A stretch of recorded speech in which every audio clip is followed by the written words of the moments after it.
this episode of the DTVC Extra podcast, we are going to be looking at the Indiana Jones movies. Now, I say movies and not franchise because we're not going to be talking about Young Indiana Jones Chronicles, just the 5 films that came out. But yeah, I know recently on the main podcast, I said I wasn't going to be doing any more DTVC Extras, and that was kind of the plan. But then Chris the Brain at Bulletproof invited me on the Bulletproof pod to talk about Last Crusade, and I thought, well, why don't I watch the other Indiana Jones movies as well, just to get a better context for it. And, now having the 5 movies watched, it's like, well, why don't I do something like that? Or I want to make some content with that, right? And do a DTVC Extra. I don't know where that mindset comes from. I think it comes from working in kitchens. When I was younger, I worked in, more like resident or like, I don't know if I said residential, but like, I work at like, institutional kitchens, like a nursing home or retirement community, that kind of thing. But I would work with cooks who had, or chefs who had worked in more, established restaurant kind of places, who they would come to work with us because you get benefits, you have regular hours. It's not like working in a restaurant where you could be working 50 hours a week. You don't have benefits, all that kind of stuff. So they'd come to us for the kind of, the more stable setup, but they would bring all of that knowledge with them, and then they would teach me stuff. And I think the biggest one they taught me was like, use everything, right? Don't waste anything. And I still have that mindset. I have it, today with our house. It's like, my wife is kind of someone who's more like, if something's been in the fridge for a day, she doesn't want to eat it anymore. Whereas like, I'm like, well, it's still good. We can still do stuff with it. So it's like, make her a baked potato, for example. If she eats half of it and leaves the other half, it's like, well, what can I do with that other half of the potato, right? I'll make something with it, So I guess it's kind of the same thing with the movies, which to be fair, it's like, since I've been doing the blog and the podcast now, I almost never watch movies and just watch them. I seem like I've got to do something with them. I mean, the other day I was watching Vice Raid, a movie from, I think, 1959, directed by Edward L. Kahn, starring Mamie Van Doren. And I enjoyed it. It was fun enough. It had its flaws, but it was, it's fun enough. And of course, Mamie Van Doren, she's always great. As I'm watching it, I'm like, oh, maybe I can write something on my Substack about this movie or something like that. It's like, instead of just like watching it just to watch it, right? I feel like I've got to do something. And I guess that's part of the thing here. It's like, okay, I'm watching these 5 Indiana Jones movies. I should discuss them. But I think also, too, as I'm watching them, I see a lot of discussion points that are worth talking about as well. And I thought, okay, why don't we do that? Now, in recent DTVC Extras, I've been kind of just talking about all of the movies in one episode, but I realize I've got quite a bit to say about Raiders of the Lost Ark, Temple of Doom, and Last Crusade. So we're going to do, this first episode is going to talk about those first 3 movies, and then we'll do a second episode that talks about the second 2. So what we'll do is we'll talk about Raiders of the Lost Ark. There'll be a break. I'll give you an ad for my book, Mark and Sales. You'll probably pause the podcast, head over to Amazon, buy Mark and Sales. That's just my hope. I don't know. Then come back and we'll listen to Temple of Doom. Temple of Doom will be over. There'll be another pause, another break, maybe an ad for Bainbridge. if you're feeling so inclined, you can pop over and get that. Also, maybe I'll let you know that both ads are coming, so maybe you could pause after Bainbridge and you can go over and buy both books at the same time. That would be fantastic if you want to do that. But either way, that's how it's going to work. We're going to do the first 3 movies here in this episode, and then the next episode we will talk about the last 2. But yeah, without any further ado, as I sometimes want to say, why don't we get stuck in here? And I think, of course, what we'll do is before we get into the first movie, I'm going to talk kind of about sort of like the environment around it at that time. And I'll kind of do the same thing, I think, when we get to the end of the 5th movie, talk about kind of where we're at for those movies as well. But we're thinking about that first movie, Raiders of the Lost Ark. I've talked about this before, I think, especially on the Superman episode of the DTVC Extra, but also I think maybe too when I was talking about Star Trek's 1 and 2, I talked about this, that you had this cadre of directors at the time who were making magic on the movie screen, right? That they were making this sort of magical transformative experience when you go to the movies. For me, it starts with Jaws, with Spielberg, when he made Jaws in 75, and then you have Star Wars in 77, Superman in 78. And I think when you get here to 81, you've already had this established moment here in with making movies, and the fact that you've got Spielberg and Lucas, who both were part of this, coming together to make something together, and then you get Lawrence Kasdan, who was one of the best screenwriters at that time as well. You bring him up in on it, and for me, Raiders of the Lost Ark is sort of like the pinnacle of this movement to make magic on the movie screen. And you think about how many of the movies kind of come out in this era. I think of something like E.T., another Spielberg movie, or Goonies or Gremlins, which he produced. Back to the Future, Ghostbusters. Out of all of those, and of course going, the other Star Wars films that come out, the other Superman movie, Superman 2, I think for me, Spielberg and Lucas coming together to make this representation of like the old Republic serials. And you can make the point that Star Wars was also sort of like the Flash Gordon serials. Superman was like, it's, this modern version of the 1940s Republic serials of, Superman and Batman movies. This one is sort of like the pinnacle of all of that. It's sort of where all of that is most fully realized as possible on the screen, which is something that I absolutely love. I think the other thing, as we talk about this movie, there's a before Raiders of the Lost Ark and there's an after Raiders of the Lost Ark. And there are only so many movies that are that transformative. And I think that's one of the interesting things too, is that you think about this series of this kind of 4-movie run, I guess you could say, as the kids would call it, of Jaws, Star Wars, Superman, and Raiders of the Lost Ark, is that each one of them is transformative in their own, sort of subgenres or genres, the things that they're a part of. And so to have that kind of run of in a 6-year period or so, to have 4 movies where each one of them you can say there's a before that movie and an after that movie.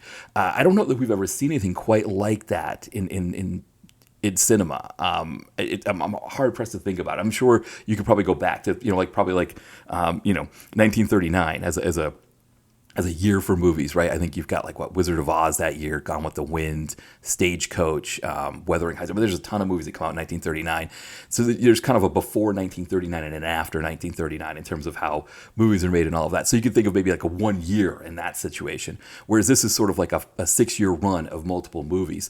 But, Raiders of the Lost Ark is the culmination of that period of time for me, which I think is fantastic. Now, kind of a little background on the movie, which I'm sure probably people already know this anyway, but Lucas had been kicking around this idea of an archaeologist adventurer.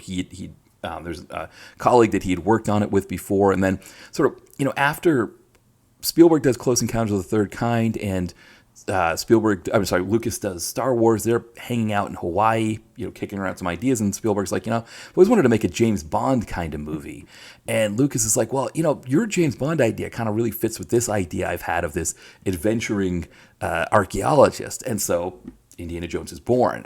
Now, one of the other things is that I think they didn't want to use Harrison Ford because Lucas was worried that he was going to be known as Harrison Ford's director, kind of the way that De Niro was known for being, working with Scorsese all the time, which it doesn't really make a lot of sense because Lucas was also a fan of Akira Kurosawa, and Kurosawa and Toshiro Mifune were always kind of known for working with each other.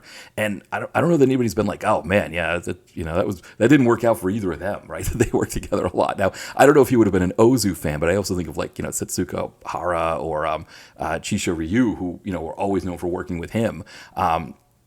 But, I don't know. It just, for me, it doesn't seem like that's a bad thing that a director works with an actor or a group of actors all the time.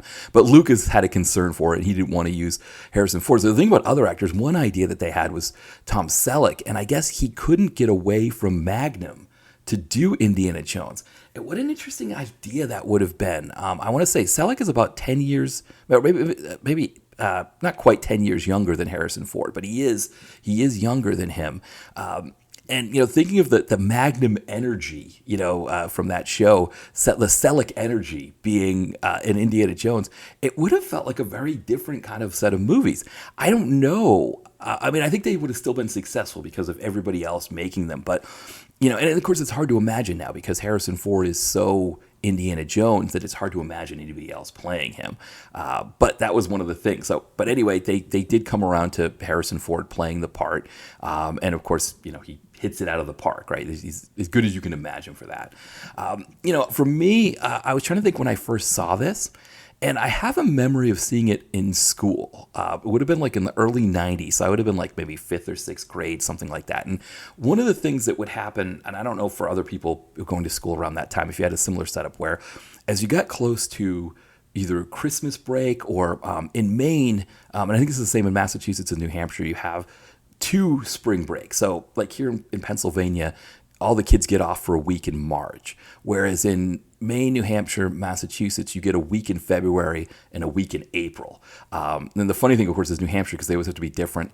Their week is the week after Maine and Massachusetts. I don't know why that is, but as we would get into that week, the teachers wouldn't want to start anything new, which didn't make any sense either. We're fifth or sixth graders. It's like, oh, if you start talking about how water is 2 atoms of hydrogen and 1 atom of oxygen before Christmas. Are we gonna? Is it gonna be that bad if you pick it back up after Christmas? I don't know. Or algebra or whatever. Like I don't know that it would have been that big of a deal, but that was what they thought. I think maybe too, there's the teachers. They just wanted to have a second week off.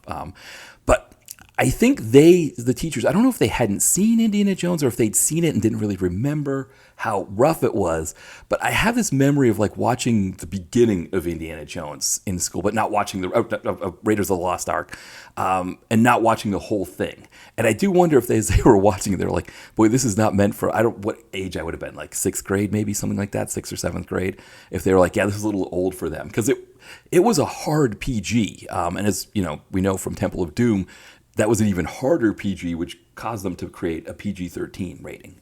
So that's, because of these hard PGs that Lucas and Spielberg were creating.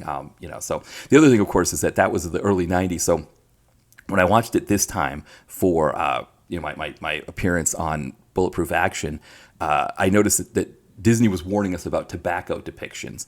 Obviously, in the early 90s, there's no warning about tobacco depictions, right? It's like, I think the law in Maine at that time was that if you were 13, you could smoke, but you couldn't buy cigarettes. 12 or 13, however old I was at that time, maybe like 12. Technically, it would have been legal for me to smoke, but not buy cigarettes. I think that's what the law was that you could be under 18 and smoke, but you just couldn't buy them, which is a fascinating law. I mean, now you've got to be 21 to buy, smoke, to do any of that kind of stuff, right? They're much more stringent on it. But yeah, I mean, with all the other things in that movie, depictions of tobacco, that was the thing that Disney warned us on. But anyway, I think when I did see the whole movie, I think it would have been on the Movie Loft on Channel 38 in Boston, which is where I saw a lot of movies growing up. And then I guess how I originally, and I believe I saw it after Last Crusade. So, but it's the one I've seen the most. I love this movie. It's my favorite of the Indiana Jones movies. I mean, I think Last Crusade maybe could be like a 1A if you want to look at it that way. But it's my favorite of those movies. It's my favorite of this era of, directors making magic. Again, I think it's the pinnacle of that. I think the other thing, of course, as an action fan, there's, again, the before and after effect. And the influence that this movie had on the action genre, I think also can't be understated. When I talk about the before and after, I think the biggest before and after is that prior to this movie, when you made a film, there was an idea that the action set pieces were sort of this cherry on top kind of thing, or that you had to build to them, and you had to build sufficiently to get to them. So there's always this sense that like it was mostly, drama, plot exposition, character development, and then you have an action moment, and then you go back to the story development, the plot development, the character, all of that. And what this movie does, what Raiders of the Lost Ark does, is it inverts the sine wave, right? And so then it's like, no, you've got short amounts of character development, that kind of thing, with this constant action and adventure that's always happening, but also the threat of more action and adventure always looming. I liken it to, I don't know if you remember in the 2010s, there was this fitness, I don't want to say fitness craze, but it was more like this like fitness, I don't know what to call it, but it was like this model or whatever fitness program called Insanity. And so, yeah, if you watch sports here in America, especially if you watch on regional sports networks where, all they really show are the games, and then it's just like how much paid programming and other crap they can kind of fit around the games. Like for me, I would fall asleep watching a game and wake up to a paid programming thing for Insanity. And what Insanity was that, the traditional fitness routine would be kind of low intensity fitness activity with short bursts. So, a great example is me when I go home for my walks. They always talk about how if you run across the intersection for that short period, or if you run up the stairs from the the subway before you go, something like that. That short burst kind of gets your heart up, but then you can kind of go back to the walk or whatever. But that little short burst does a lot more than you think it does. Well, what Insanity was doing was it flipped the wave. And so for Insanity, it was long periods of intense workout with short intervals of low intense stuff. And Raiders of the Lost Ark is that, right? It's Insanity from a movie standpoint. It feels like it's going to be just a regular adventure film. It starts off like a James Bond movie with, an opening action moment. It's extremely iconic, right, with the big boulder and all of that. And then after that ends, we go to him teaching at the college, as a professor. We meet, the government, the U.S. government people, one of them, which is the actor, I always forget his first name. I know his last name's Hootkins. But, who, again, there's like that running joke between, with Spielberg, I think, and Lucas as well, that they always name him after something to do with food or eating or something like that.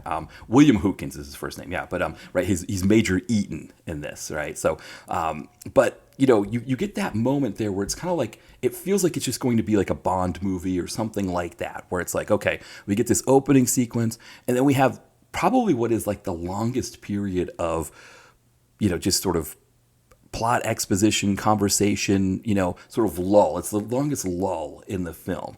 And then when he goes to Nepal to pick up Marion, it's almost like constant action and adventure with these little lulls from there. And again, I don't think it's something that really ever happened in movies before. I think other movies had tried doing something like this, but nothing else had really quite come to this point. And essentially everything after this tries to follow this paradigm more. I mean, you think of, like, for example, the scene when Indy and Marion are in Cairo. They just get there and they're kind of walking around and they're looking at buying stuff, and there's the monkey that's it, right? And Marion meets the monkey and all that stuff. And that should just be the scene, right? You think about, like, if that was like a Humphrey Bogart, Ingrid Bergman, or, Lauren Bacall or whatever, that would be the scene, right? That they would sort of connect with each other and they would, fall in love, or, fall closer in love or whatever, and all these things would happen. But that's not what happens here, right? The Nazis attack, or like locals attack them. It's like kind of this, it leads into a big adventure scene. And that's kind of how the movie is that every time you think you're getting a break, a big moment happens in this big action sequence. And the action sequences build on each other. They kind of grow. And it's one of these things that after this movie comes out, it's almost like every movie after had to kind of feel like that. I mean, you think of like Beverly Hills Cop, it starts off the same way. And again, it's like there's got to be something going on. You think of like Rambo, right? First Blood is more of a drama with action sequences in it. You get to First Blood Part 2, and it's like this, only of course it's dirtier, it's grittier, it's more R-rated. But it's the same idea that it's like, once Rambo gets into the jungle, it's, constant stuff happening to him, constant things that he's got to fight his way out of. Die Hard, right? Obviously a similar idea, right? Once he's in the tower, in Nakatomi Tower, did my mass accent come out there, Tower, it's constant stuff. So I think it's one of the things I love about this movie is that you don't really get a chance to relax. You can't, there's no moment, I think of like the modern Marvel movie where they have, I almost did the mass accent, I almost said Marvel movie, but anyway, the Marvel movie, right, where I can kind of pick out, because these movies are longer, the moment where I can maybe exit and go to the restroom or something like that like this is the lull,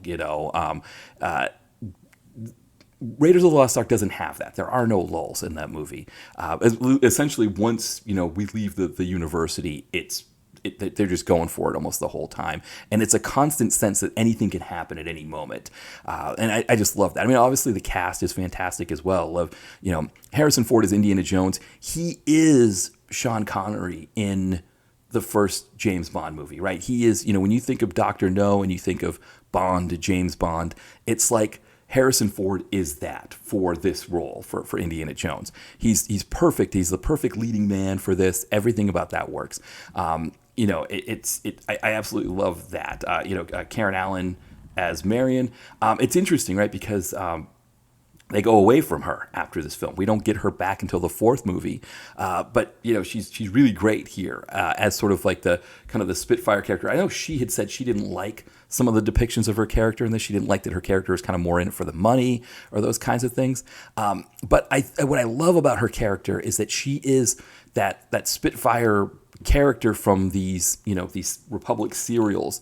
I think like I watched the Captain America one when I was talking about Marvel movies. And so there was like the character was like a DA or something who was playing the Captain America, but his secretary, she was always like getting into stuff and like trying to like, help him out and do stuff.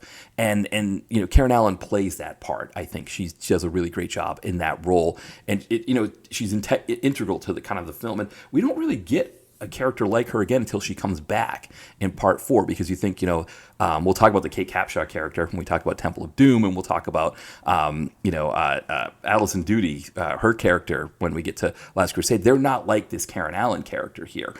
So, I thought she was fantastic. I mean, obviously, John Rhys Davies, right? He's always fantastic. Denholm Elliott, also great. And I think when we get to Last Crusade, I think one of the things that Spielberg and Lucas recognize is how great, John Rhys Davies and Denholm Elliott are, and they kind of lean on them more, even though we don't see them at all in the next movie, right, in Temple of Doom.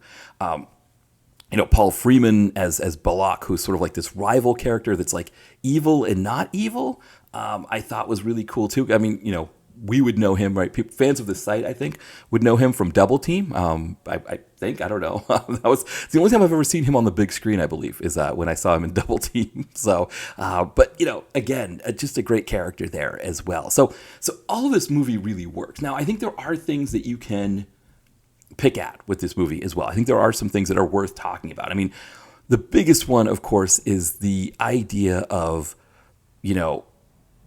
archaeologists, scientists, whatever, from the global north going to the global south and looting relics. This idea that like people from Egypt don't have a right to ancient Egypt relics. That and Harrison Ford keeps talking about, we're going to put this in a museum, or this belongs in a museum. And it's like, no, it belongs in Egypt, right? These things belong in Egypt. But there's an idea back then. And even in the early 80s, this idea that like, well, no, archaeologists can take these things from the people who they belong to and put them in museums in, the US and Europe. And this movie kind of follows that really well, and not in a good way, right? There's no commentary on it.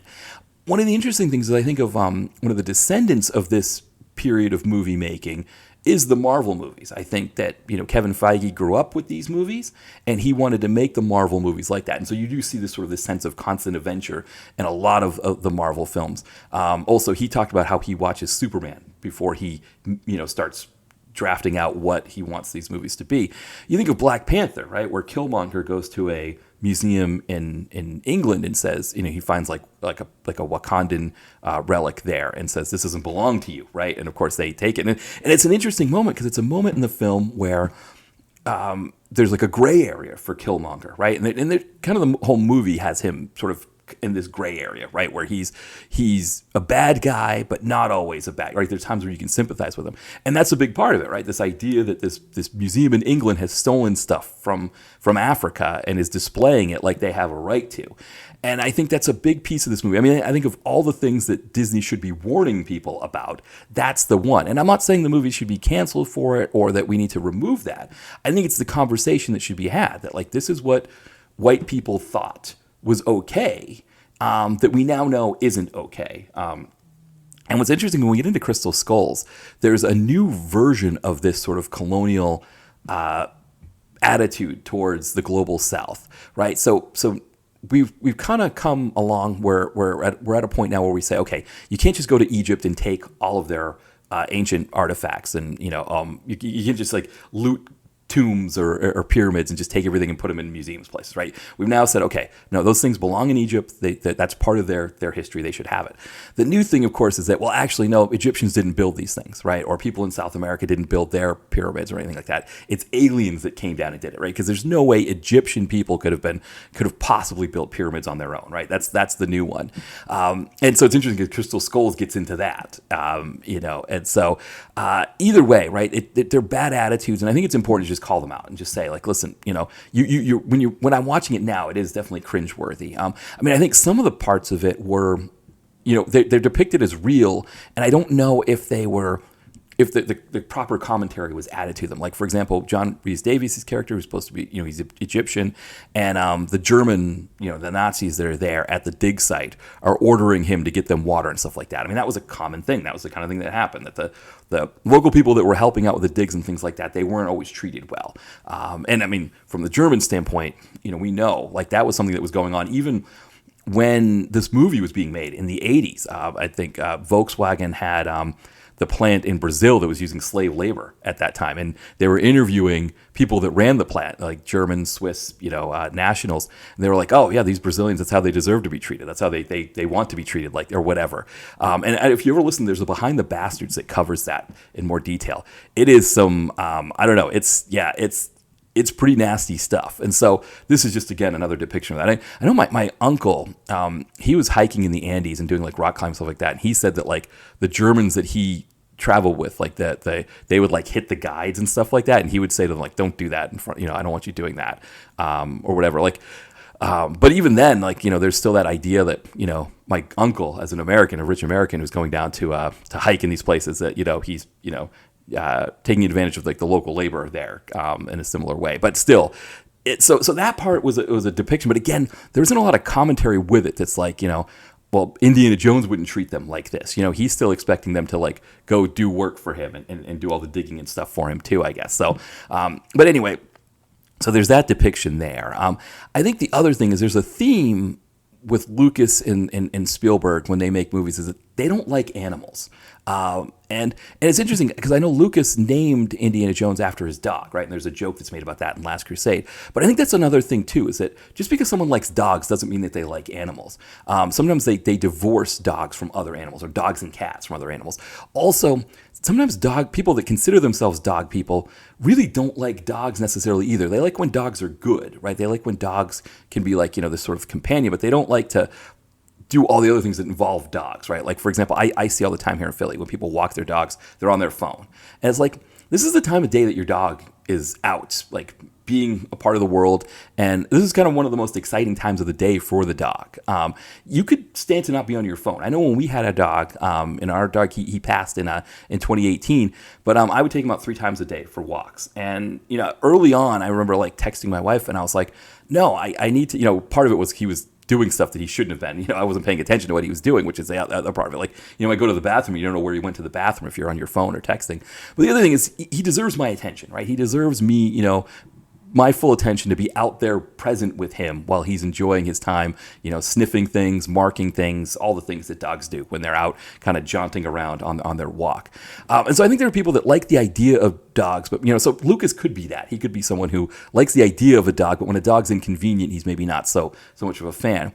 But overall, I just don't think that they don't seem to like animals. And you can see it here. For example, the fact that Spielberg needed to have snakes, live snakes in these scenes, and people need to be rolling around on snakes, and like the snakes would go missing, and people, it wasn't great for the crew as well, because they would have to find these snakes. And it's like, did we really need all the snakes? Do we need to do all that with the snakes? Like, we can't just leave snakes alone and let snakes hang around and be snakes and do whatever.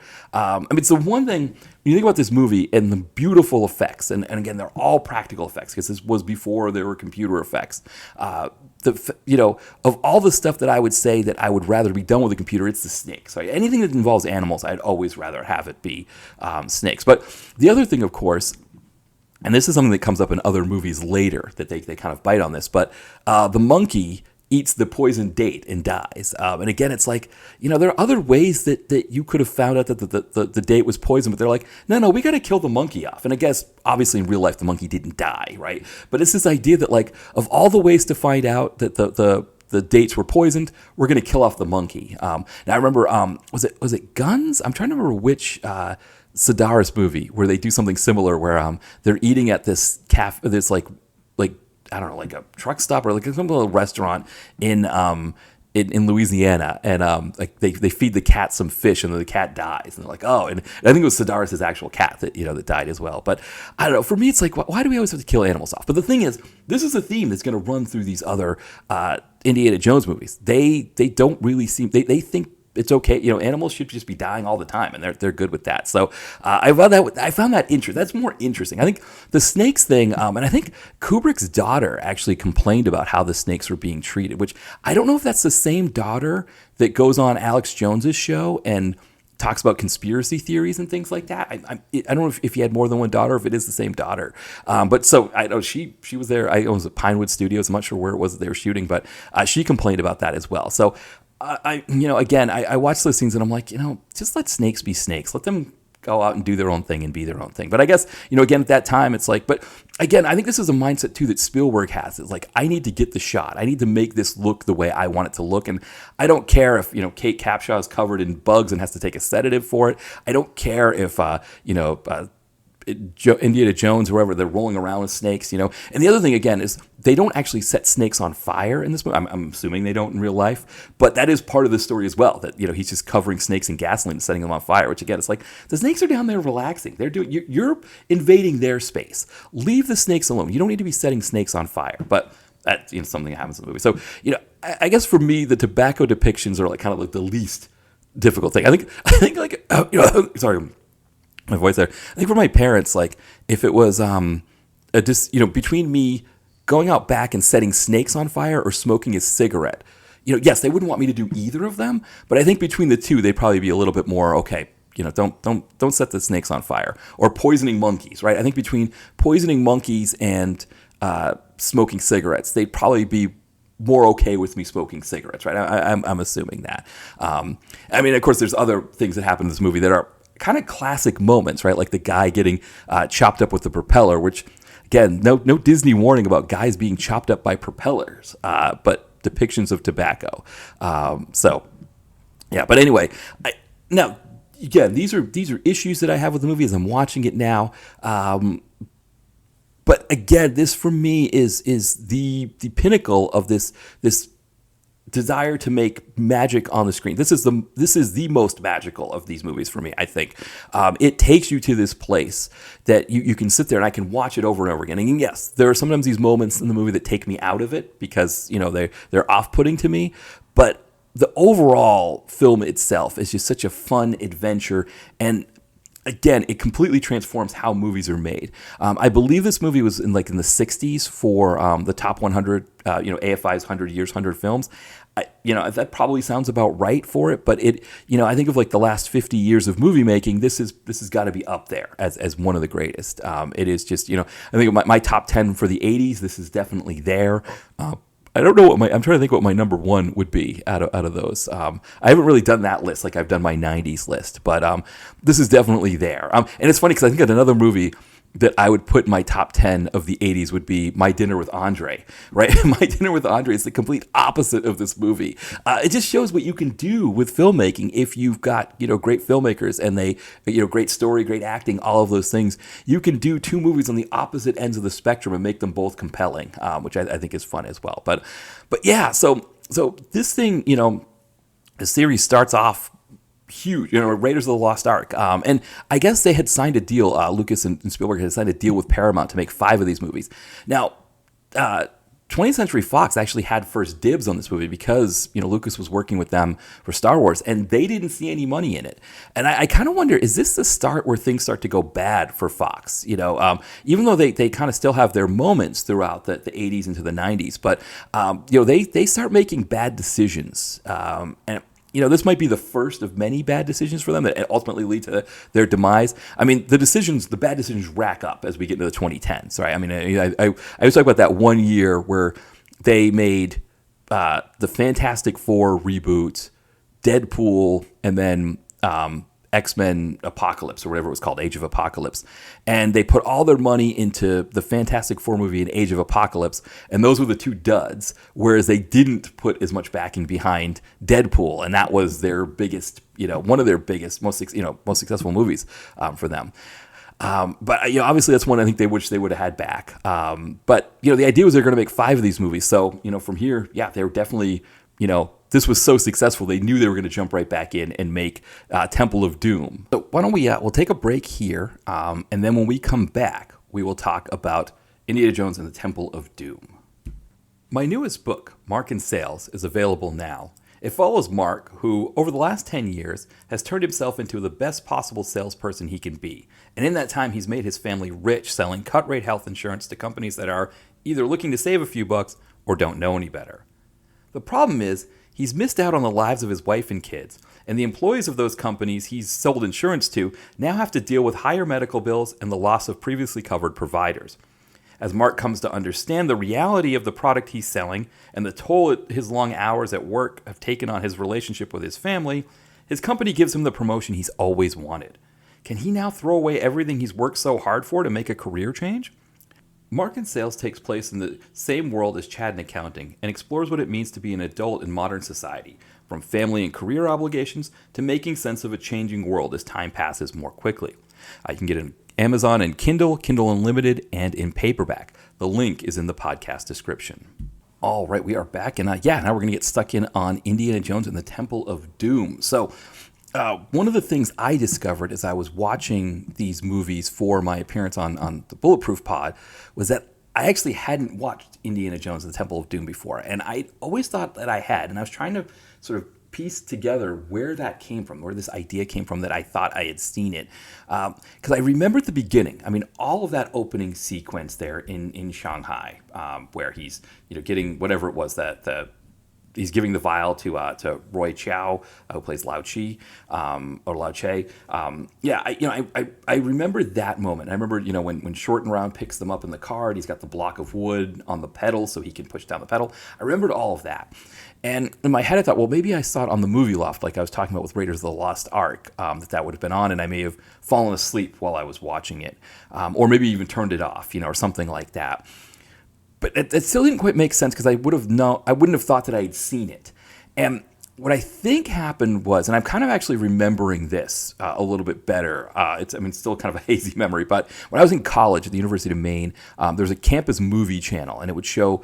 It would have 4 movies every week that would be shown, on a rotating basis 4 times a day. So you'd have a midnight movie, 6 a.m., noon, 6 p.m., and then midnight again. And so they'd pick 4 movies for the week, and they would rotate what time of the day each of those 4 movies would play, depending. The one I remember best was Titanic, because my neighbor, who I actually grew up near. It was funny, like he grew up the street from me, and then he moved away, and then when I moved to went to the University of Maine, he was like 2 doors down from me at the dorm I moved into my second year. But the thing I remember about him was that my mom worked night. She was a nurse. So she would be able to help see neighborhood kids off on the bus in the morning. And he was a couple of years older. And he had a Return of the Jedi lunchbox. It was like red, and I think it had the depiction of Yoda or Luke lifting the ship out of the swamp or something like that. But I thought that was the greatest thing ever. And he let me trade with him for a day. So when I was going to the nursery school, I brought that lunchbox, and he brought my Pigs in Space lunchbox that I was using. And the kids in school didn't believe me that it was my lunchbox. So I was like, yeah, it's mine for the day at least, But anyway, he knocks on my door at a little after midnight and says, hey, you want to get baked and watch the boat break apart in Titanic? And I was like, all right, yeah, that's fine. Let's do that. And so he had this bong that was one of those ones that if you sat down, you put the bong on the floor and it would come up to your chin, right? So you could essentially light the thing, and just this big massive plume of smoke would be coming up this huge chamber. And I remember to make it so you couldn't smell it in the dorm, he had dryer sheets that we would all exhale the smoke out through the dryer sheets to prevent the smell from going. And we got baked off our rockers, and then we watched the boat crash or the boat break apart. And it was like this. I was like, wow, I was like in awe of the whole thing. So I went and watched Titanic the next day, thinking I was gonna have that same moment. And it was like, no, I was like, what is this movie? This is I always joke in my some of my novels or my books about the fact that my favorite character is Billy Zane's character in the movie. Like Nadia and Aiden, for example, they get introduced to the movie by the first person that they stay with. It's her favorite movie. And as they're watching, they're like, oh, Billy Zane, he's the best, right? Like, look at those eyebrows. How do you not love Billy Zane? And she's like, no, he's the bad guy. And they're like, but, Leonardo DiCaprio's character is just whining, which is what I took, that he was just whining. But anyway, so at Campus Movie Channel, you'd have all these movies, and I think, again, I was pretty hammered one night on Friday night, and I think it was the 12 o'clock, and I do actually remember because I think I had a roommate at the time who didn't drink, and so I think he had it on, and I probably had this sort of this alcoholic haze kind of thing where I probably passed out at some point and just, don't remember the rest of it. It does sound like I was getting wasted a lot in college. That pretty much was the case. Going to the University of Maine, there wasn't a lot to do. The nearest, I'd say city, I don't know if I'd call it a city, was Bangor, which is like 35,000 people. Though for Maine, like for northern Maine, Bangor was like what New York City is for here where I live now. It was like this big mecca. It was like the closest thing anybody had to a city. Whereas where I grew up in Portsmouth, New Hampshire, Kittery, Maine, we had Boston 45 minutes away. So you had that mindset that Boston was, you didn't have any delusions that you were in a big city when you were living in Portsmouth, New Hampshire. Not only did you have Boston, but you had like Manchester and Portsmouth and Nashua, other cities that were bigger, Lowell, Massachusetts, and so and now of course where things are more connected in that area. You can take a bus from Portsmouth to New York City every. There's one, I think it goes twice a day, and it's like this I don't say luxury coach. I mean, I've taken it before to get back here to Philadelphia. I get a train from New York from here. It's nice. It's like really great leg room. It's one of those deals where like one side has the 2-seaters, the other side has 1-seaters. It's just, and they have like, drinks and snacks and everything in the back of the bus. It's so fantastic. So, but it's that kind of connectedness. So Portsmouth wouldn't even look at Boston as the big city. Now they would kind of understand New York as like the mecca, but that's where we grew up. And so it was like really the only things you had to do were study and get hammered. Occasionally there would be hockey games. That was the thing people we'd like to go to hockey games. But if like they were playing anybody good, like Boston University or Boston College, those games would be sold out. So you wouldn't even be able to do that. But yeah, so that's really what it was, especially if you weren't 21. It was like having somebody who's 21 get you alcohol and just get hammered, and next thing you know, it's Sunday night and you got to get ready for classes again on Monday or something like that. But yeah, so there are probably a lot of movies like that. I think Shawshank is another one like that. I mean, I also remember Shawshank being one that I kind of pieced together by going to, you go to somebody's dorm to go, before you go get something to eat or you go out to do stuff, and they might be watching, Shawshank on TNT, right? It's like a new classic. But I think that might have been one that was on as well that like I was, kind of hammered for and kind of barely remember. But anyway, that was the case with Temple of Doom. I think that's the case. That's like the best understanding that I have, which again, it still doesn't make any sense because people would talk about things like the heart ripping out scene. And I would understand that as a concept, but I couldn't have known what it was because when I watched it in this movie, it was completely new to me. I'd never seen it before. So I don't really know. I guess I would just, I don't know. Maybe I just kind of felt like I had an understanding of what that was, but I didn't really know it. I don't know. But in my head, I thought I had seen Temple of Doom and discovered that no, I hadn't. And I will tell you, it is an interesting experience watching it now at 47 because, I mean, this movie is dark as hell, and we're going to get into that. Now, the reasons it was dark, you hear the backstory that Lucas was going through a divorce, and Spielberg was also breaking up with his longtime partner. And so neither of them were really in a great headspace. And this is an interesting thing because, for me, when I'm writing my books or writing the blog or things like that, those are my escape from my normal job, right? So, with my normal job, obviously I've got to get up in the morning every day and do that normal job, whether I'm in the mood to do it or not, right? I've got to kind of put myself there. So no matter what my headspace is in, now fortunately I work from home. So if I'm in a bad headspace, it's really just about, making sure I know if I'm sending messages or anything that there's no edge to them or anything like that. But, for Lucas and Spielberg, they had to, put out another Indiana Jones movie. The first one was so successful, they needed to do another one. And that meant that they were going to do it in this really bad headspace. And I don't think this was the headspace they should have been doing it in because the movie is, to me, it's too dark. It's darker than it needs to be. And one of the things I heard was Spielberg was recognizing how dark the movie was, whereas Lucas wasn't really catching it. And he was trying to put in these moments of levity, which I think just makes the film completely off tonally because it's like, how am I supposed to laugh at this? It's like, what am I supposed to find funny when a kid is in like a cell with, Short and Round and Indy, and he's like, I just, when I go to sleep, I just hope I don't wake up. Right? I just want to die. I don't want to live in this hell anymore. I mean, when a kid is saying they don't want to live anymore, they just want to die, I don't think it gets any darker than that. I mean, that's some fucked up dark shit when you see that. And like, how am I supposed to enjoy that? Like that's like what I want from like a dark French movie with like Isabelle Huppert and, I don't know, Louis Garrel or something like that's what I'm looking for there. I want something, yeah, if that movie's going to go dark, right, and maybe get nominated for best foreign language film of the year, I'll take it in that context. When I'm supposed to be having this fun romp of an Indiana Jones movie, I don't want a kid saying, "Yeah, I hope I go to sleep and never wake up from this hell that I'm in here as a slave, mining rocks for these evil thuggies." That is some dark ass fucking shit, right? It doesn't get darker than that. And I think it's hard, for me, it was hard to get myself back in, like, I'm having a fun movie when a kid is saying, "I wish I don't wake up." Man, I don't know.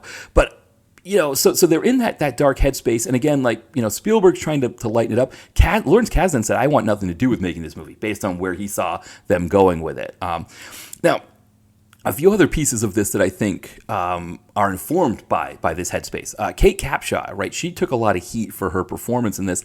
I think she does a fantastic job, but the thing is, she's playing the part that Lucas and Spielberg want her to play, which is they don't have a great opinion of women at that time, and it shows in her, her character.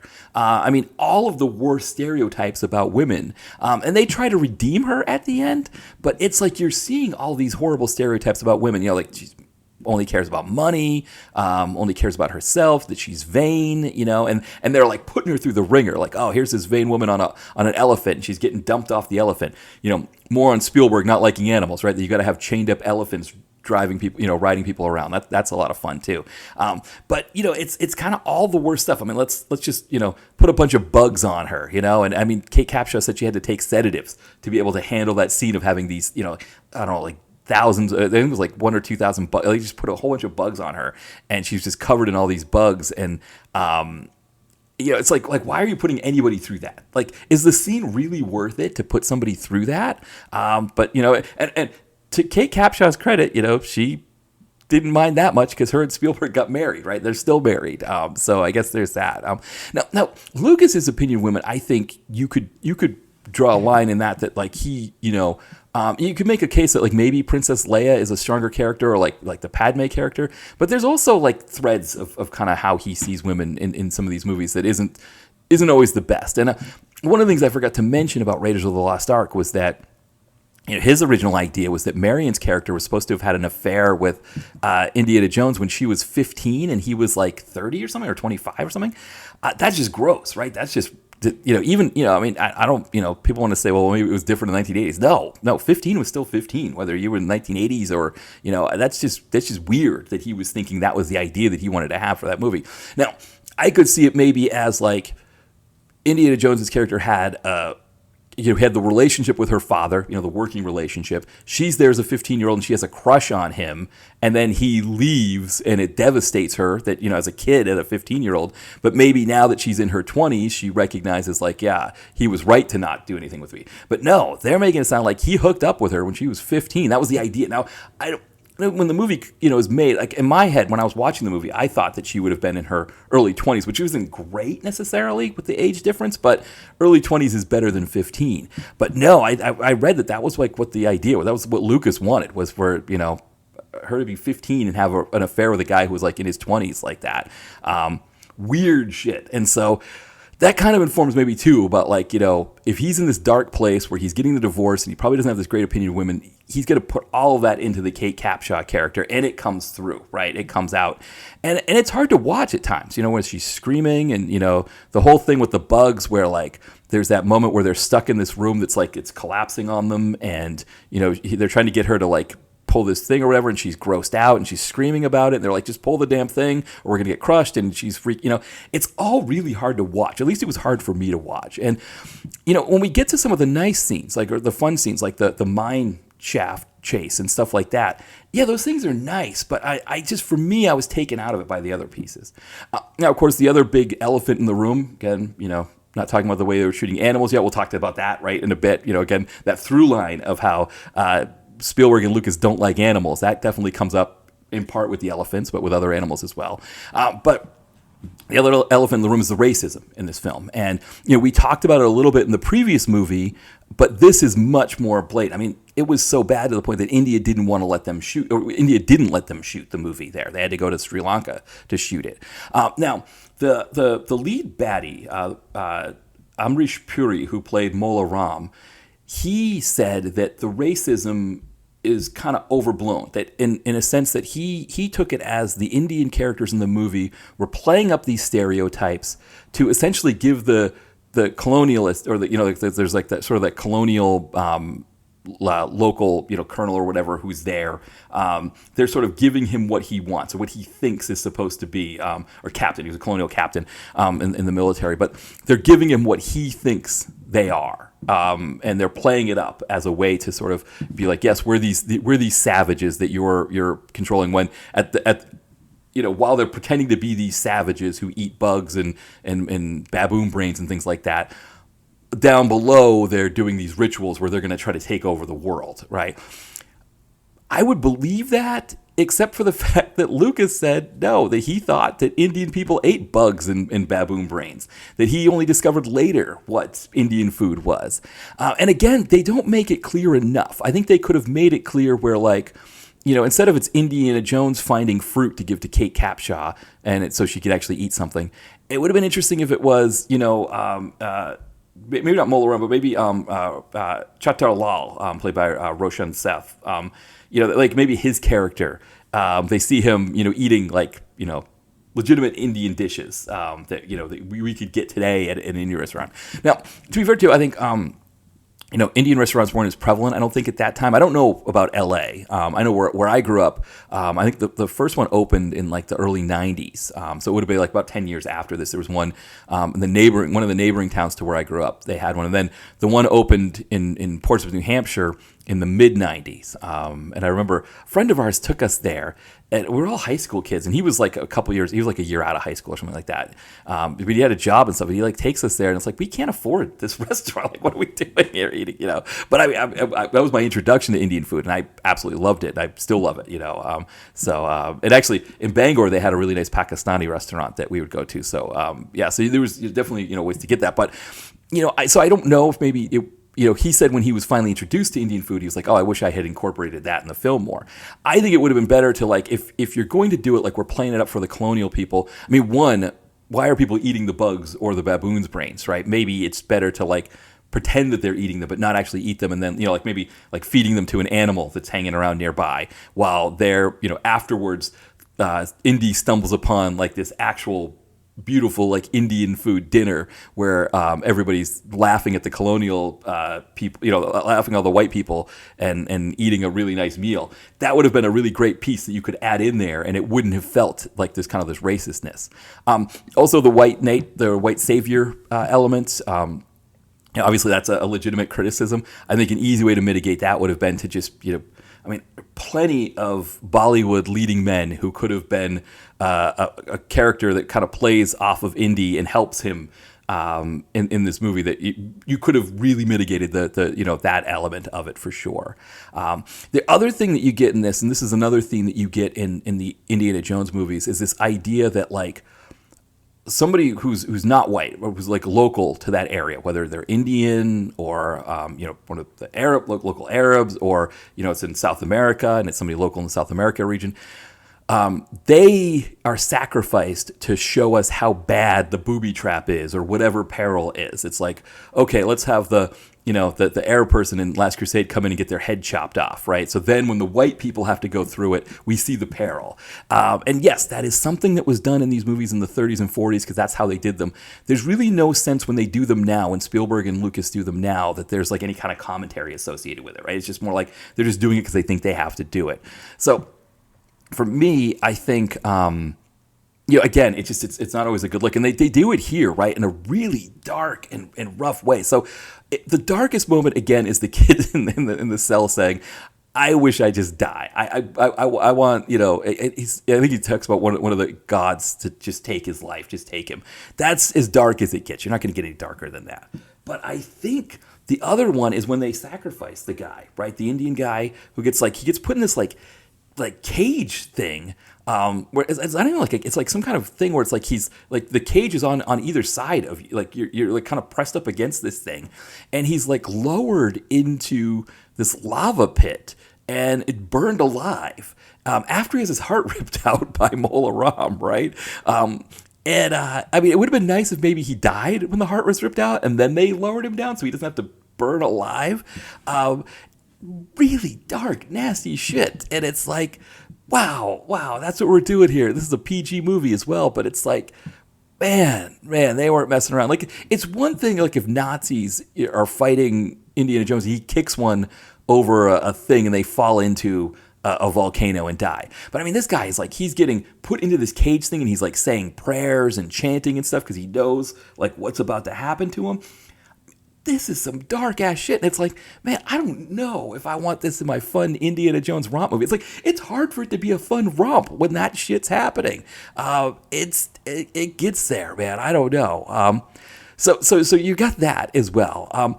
I mean, going back to the animal things. I mean, we start off the movie when, Indiana Jones, Kate Capshaw, and Short and Round there, or, I keep calling him Short and Round, but the actor's name is Ke Huy Quan, I think. Yeah, Ke Huy Quan. He, on a plane, they just dealt with Roy Chow. So, of course, you got to know, right? You know Roy Chow from Bloodsport, of course. That's probably the big one that you'd know him for. Game of Death, of course. And then I know him, too, from Righting Wrongs, I think. Right, that would have been with Cynthia Rothrock. Really great actor. Great to see him in this movie. But he loads them onto a plane. Actually, Dan Aykroyd is the one who loads them onto a plane that they think that is going to help them escape. But no, it's his plane. And the pilots parachute out, leaving them in it. But they're also transporting crates of live chickens. Live chickens on this plane. And so when they escape, when they jump out of the plane on a raft and kind of, do the whole like flying, falling down, mountains and things like that, the plane crashes against a big, huge mountainous rock and blows up, blowing up the chickens. So again, they just love killing animals. They just love, animals dying for whatever reasons. Like, yep. I mean, there's no reason that they had to have chickens in that plane. It could have been any number of things in that plane. And yes, I know they don't blow up the chickens in real life, but why do you need to blow them up at all? And why do you need to have chickens in a crate anyway? That's something that's always very disturbing for me, because here in Philly, they have places that sell like the live poultry. And so it's like you walk by, they'll have like the door open and you hear the chickens and the other geese and ducks all squawking while they're in the cages. And it's just like, oh God, it's just so horrible. But not for Lucas and Spielberg. They walked by one of those places. They were in Chinatown in LA, and they walked by and they're like, hey, what if we just have a bunch of these on a plane and it blows up? Wouldn't that be awesome? Yeah, that's a great thing to do. Obviously, the elephants, big elephants. Like, I understand that people ride them in parts of Asia. They use them like horses. If you know anything about elephants, that's not something that makes them really that happy. They're chained up in this movie a lot. They're, having to do all kinds of things. Leave the elephants alone. The characters could have walked. It would have been fine for them to walk. At a certain point, they have to walk anyway. They didn't need the elephants. Spielberg thought it would be cool to have elephants because it's taking place in India, so we got to do that. Just leave the damn elephants alone. For me, I'll follow. Like a friend of ours who passed away, he was he loved elephants, and so one of the things we did in his memory was we donated to I think it's Sheldrick Wildlife Preserve in Kenya, where they kind of rescue elephants from poachers, rhinoceroses, other animals in the area. So that's kind of something that's kind of a big deal for me anyway. I think all animals should be treated better, but I think definitely elephants as well. Just leave the damn elephants alone. And then of course, you're eating out of baboons' heads. Just really great touch there. There to make sure you get some dead baboon heads, which is just, that is just gross. Like, just see, and it's like, I get they're trying to gross us out, but that's like a macabre gross out, because the thing with primates, right, is that primates, they're our closest animal ancestor, so they have a lot of features and looks to them that are similar to us. So you're when you see a baboon head and somebody eating out of a baboon head, it just has that kind of very visceral look to it.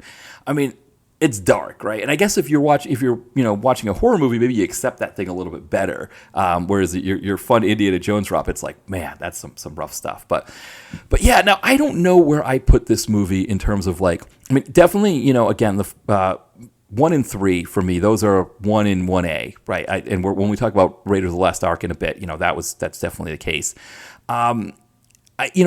Comparing this one to the second, to those last two that came out, I don't know where I put this one compared to those. because again, there's just so much in this that I just was like, man, it just took me out of the movie, and I was just like, wow, this is a rough one. Now, to be fair, this movie was successful financially. It made a good amount in its first week, and then kind of as it was out, it lost a lot of its luster, and the critics weren't always big fans of it. The funniest thing is, I don't know if I call it the funniest thing, but I would say, of all the people who, maybe the most damning praise is that. Quentin Tarantino says this is his favorite of the Indiana Jones movie. So I think if he's saying it's his favorite, that's probably a sign of like how bad the movie is in that sense. Or it's certainly not making a case for why this movie should be, people should like it or not.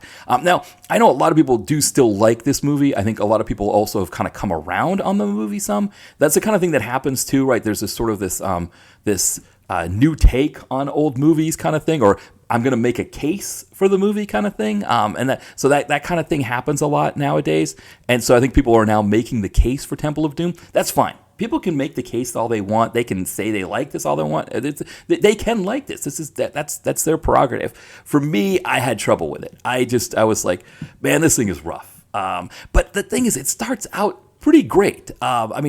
Indiana Jones with the white tux or the white coat on with the tux, talking to Roy Chow.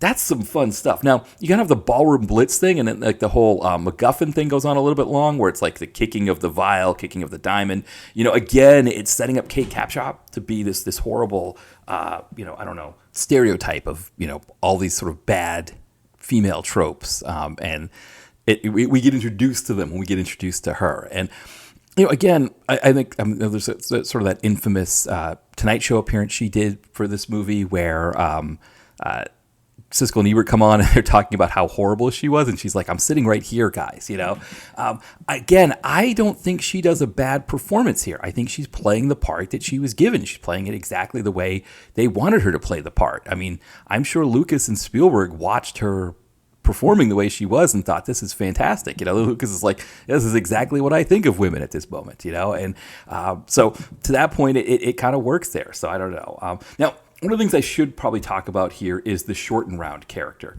because played by Ke Huy Quan, I think is how you say it, Ke Huy Quan. Obviously I do not have a fondness for kids in movies, and I think again this one kind of fits those moments. I know the movie did a lot for him. His family needed money, and his being in this movie was able to get them a lot of money. And of course, he went on to have an acting career beyond this film. So I don't want to say like he shouldn't have been in the movie. But again, I just, it's a thing for me. It's just, maybe it's a personal thing, but I don't always like kids in movies. And I think, this sort of, it hits all those spots. And again, it just makes it weird when we've got all this dark stuff that you've got this kid being like, oh, Dr. Jones, take the left trail, Dr. Jones. And it's supposed to be like this fun, rompy kind of adventure thing. Well, again, he's standing next to a kid who's saying like, yeah, I just wish I would die. I wish I would wake up and die. I don't want to live this hell anymore. And he's a part of it too, right? He's getting whipped by these horrible slave people. 'Cause, I mean, the slave thing is dark. I mean, the kids are all chained. They're getting whipped by these slave masters. It's rough stuff, and his character is a part of it. Now, he said that working with Indiana Jones, with Harrison Ford was really good. That he was really nice. I mean, it sounds like Harrison Ford is a nice guy to work with, and so I can't imagine that wasn't the case here. But yeah, it's just again it's sort of tonally off a little bit, and I think that's another piece of this that part of the movie's problem is that it's sort of tonally all over the place. And again, that's one thing that you can say about Raiders of the Lost Ark is that it is tonally consistent throughout. That the feeling that you get when you start the movie is sort of nothing feels out of place in that movie. Yeah, I mean, again, there's things that I can pick nits about, but at least everything it feels like it's in place. It all fits the way it should. And again, this is what happens when we get into The Last Crusade, that they almost correct all the mistakes from this movie. There's some other decisions that were made here. Again, the reason why this movie takes place in India is that Lucas didn't want to be fighting Nazis again. He thought that would be too much. So not only do we not get Nazis, which I get it, right? But I don't know. I guess, you're a writer. You invented this entire universe in Star Wars.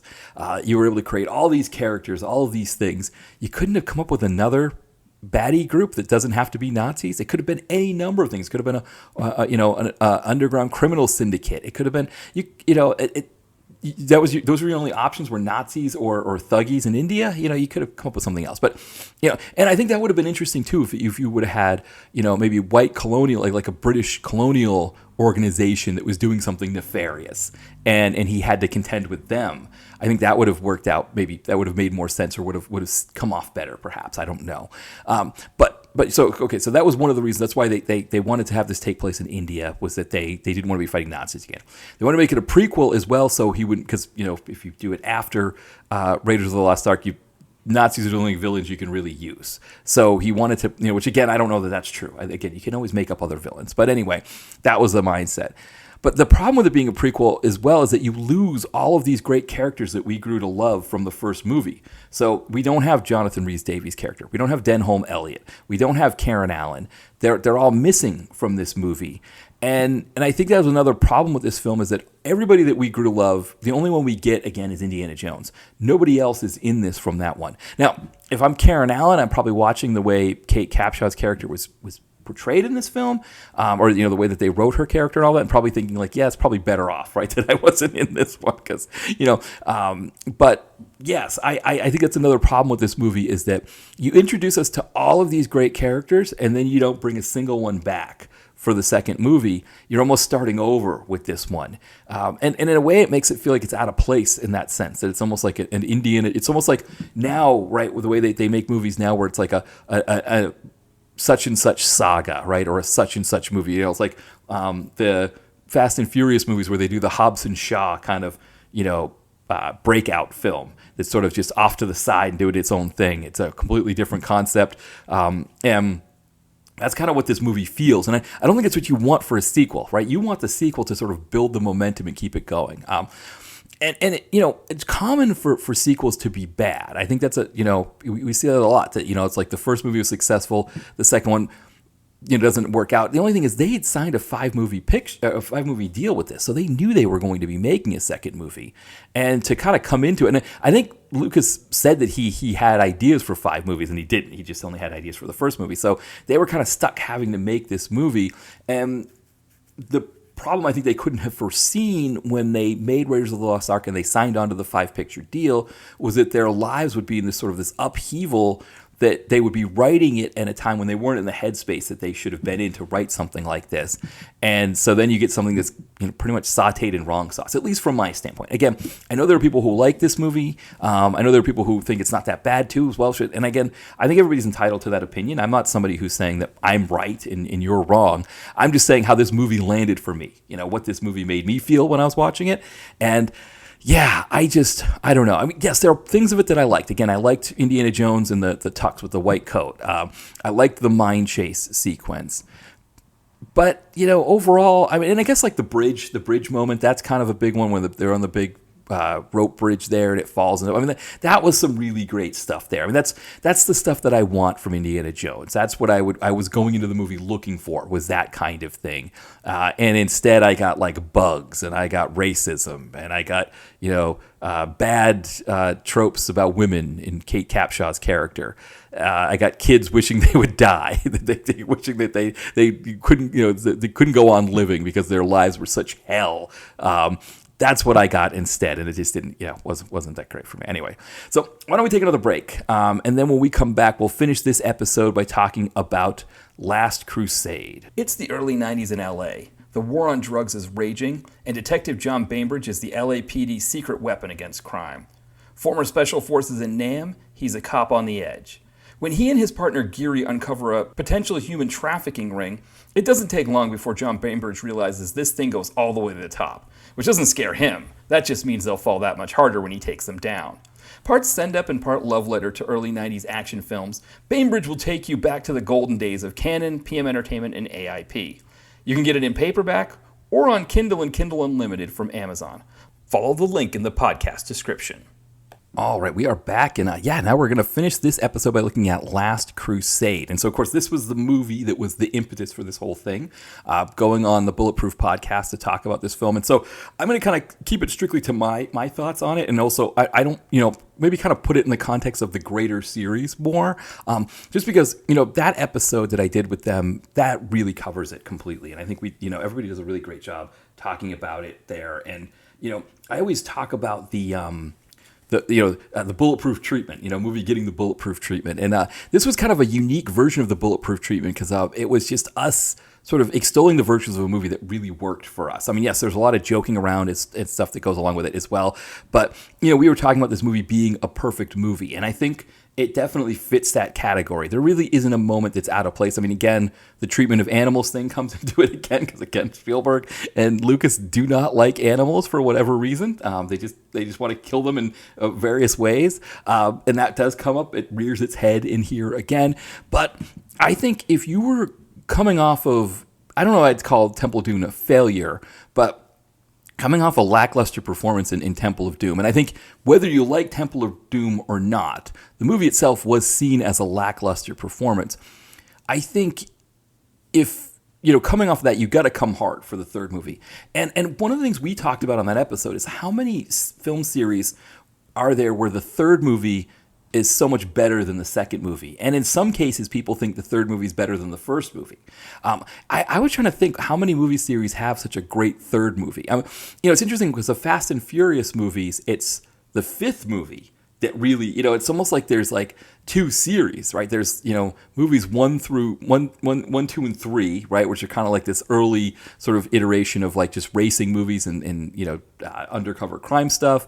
And then there's the fourth movie that reboots it, or kind of just, sort of, it doesn't reboot it because it sort of picks up the story where 3 left off, but it's still, it's starting something new. And then number 5 is this completely different thing, and suddenly you've got $1 billion franchise on your hands.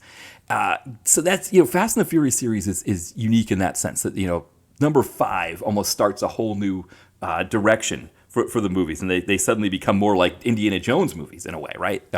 They're these big adventure, spy movie kind of things where they're saving the world every episode, every movie. So that's one series that you could say, like, for example, 1, 2, 3, and 4 are kind of their own thing, and then it starts, and I don't know how many movie series you could say that about. But I was trying to think of one where, like, you get a solid effort for number 1. You get something, in this case with Raiders of the Lost Ark, where it's completely transformative, and then you have a lackluster 2, and then number 3 comes in and hits it out of the park. I mean, think about the Star Wars movies. Part 2 is maybe, when we were talking about it, we were saying probably part 2 might be the best of those 3 movies. I like that one. I always love Return of the Jedi because it's got Admiral Akbar. I was a fan of his, but overall, I think, those 3 movies together, though, there's not really a dip, right? Like, I don't think you'd be like, okay, well, first was Temple of Doom, and then, second is, I don't think there is a Temple of Doom in the first 3 Star Wars movies. It's that when you get into those, like Phantom Menace, that's probably your Temple of Doom.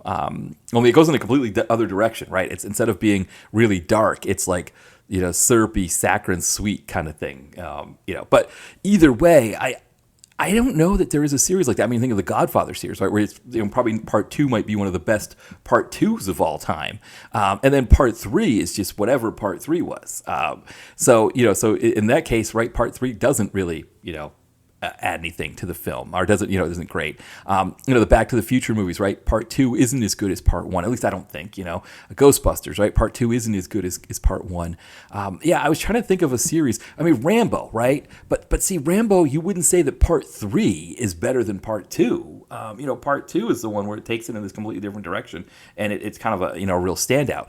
Die Hard 3 is not better than maybe some people think Die Hard 3 is better than the second Die Hard movie. But I don't think it's like the degree to which Last Crusade is better than part 1. And also, nobody's making the case that Die Hard 3 is better than the first Die Hard. Whereas I think people make credible cases for why Last Crusade is their favorite, and why they think it's a better movie than the first one. And I don't know that there's another series out there like that. The kind of home run that they hit with this movie, and again, this movie comes in 1989, which I think is an interesting year as well when we're talking about this a movement of filmmakers trying to make magic on the screen here, because you come out of 84, right, with Temple of Doom not being so hot, but there are some other hits in there. Obviously, Back to the Future I mentioned, Ghostbusters. Those are movies that come out kind of in that period of, I mean, Ghostbusters was 84, Back to the Future was 85. I can't remember if Ghostbusters came out before or after Temple of Doom, but it's in that window. And so this moment is still sort of riding high. But as we kind of get into the end of the 80s, it's not so much, right? That tastes were starting to change away from this. Now, I think there's an element of sort of a darker kind of movie fandom coming in. Rambo, I think First Blood Part 2, I think, is a great example of that, but also what was happening with Cannon, with the Death Wish movies and the Chuck Norris movies at that time. Those were all darker movies. They're all kind of more straight ahead, hardcore action-y, without the kind of fun family elements or the, sort of like the kind of like, big tentpole kind of things. Comic books were also moving in that direction. You think of like, you have Chris Claremont's X-Men on one side, which was just completely still killing it at that time. But then you've got like Frank Miller's Daredevil, which was really successful. I mean, that was, I think, the second most successful book for Marvel at that time, even more successful than Spider-Man. But then Todd McFarlane takes over Spider-Man, and he another I can't remember who it was. They wrote, they created Venom. And Venom was one of those characters where he was just, everybody loved him as a baddie, right? There was just a sense of like, this guy's fantastic.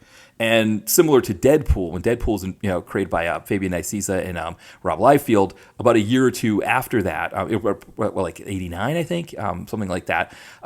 Another character that people loved him so much, even though he was a villain. DC had the same thing going on with Lobo, where everybody loved Lobo, even though he was a bad guy. Lobo was created as a reaction to this love of anti-heroes, and people still loved him despite that.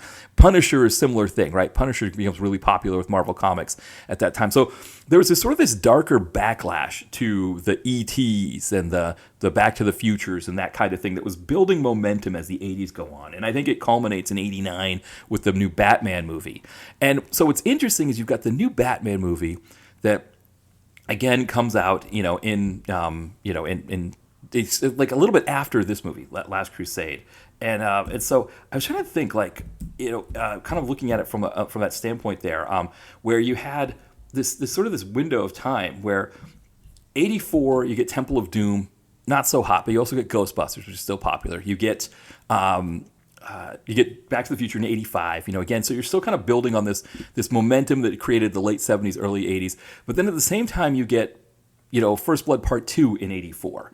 And here Stallone is taking what everybody was doing from Raiders of the Lost Ark, and he puts it in, R-rated action. And so he's doing that. You've got, the same thing is kind of starting to happen where you're getting Commando, you're getting Terminator, Predator, I think it was 87.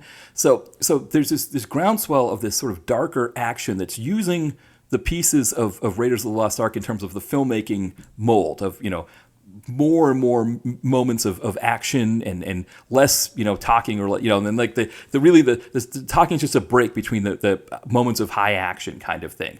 But it's also got this darker edge to it that's more R-rated, that I think, especially younger fans who were born in like the late 60s, early 70s, who were enjoying these other movies when they were younger. Now they're sort of taking on this darker edge as the decade goes on. There's a backlash to a lot of things that was coming at that time. The hair metal backlash and the arena rock backlash is going to, kind of become the grunge movement in the early 90s. I think there was just sort of this overall feel of like, we don't like this kind of stuff. And I think also, too, you could say that some of this was borne out by people who were born in like the late 50s, early 60s who, they hated like, the soft rock of the late 70s, early 80s, which we now call yacht rock. I think of Anthony Bourdain, for example, I think he was born in 56. He was someone who like, Ramones, New York Dolls, that kind of music. You bring up, Michael McDonald to him and he starts to throw up, like it grosses him out. The kind of the schmaltzy variety shows that were on in the 70s as well. I think for people who were born in like the late 60s, early 70s, you would have seen that and been like, I don't know what to think of it, but maybe you have an older cousin who's making fun of it and you think it kind of sticks in your head. And then as the 80s kind of go on, you start to kind of get that darker vibe as well. And so, yes, there were still, Gen Xers who were born in that late 60s, early 70s period who still loved this kind of movie and didn't go in sort of this more darker way. But I think there was a larger group who, they were teenagers in the late 80s that like they wanted something darker. And I feel like this movie kind of comes as is sort of like almost the last gasp. But I think the last movie is really Jurassic Park. That's really the last movie of this movement. It's sort of the last gasp that they have. And of course, it's hugely successful, right? It makes almost $1 billion for 1993. But this is, I think, kind of the end of an era, because I think when the sequels that we get after for other movies, you get the Back to the Future sequels, Ghostbusters sequels, none of them really do as well. And this is sort of the last movie other than Jurassic Park to be like a top 3 earner for its year as this kind of movie. And then like the darker action movies come in, and you get other film movies come in as well, some comedy movies and things like that. But you think of like something like a Beverly Hills Cop series, Lethal Weapon, again I talked about Rambo, Predator, a lot of these ones come in after with a darker edge to them.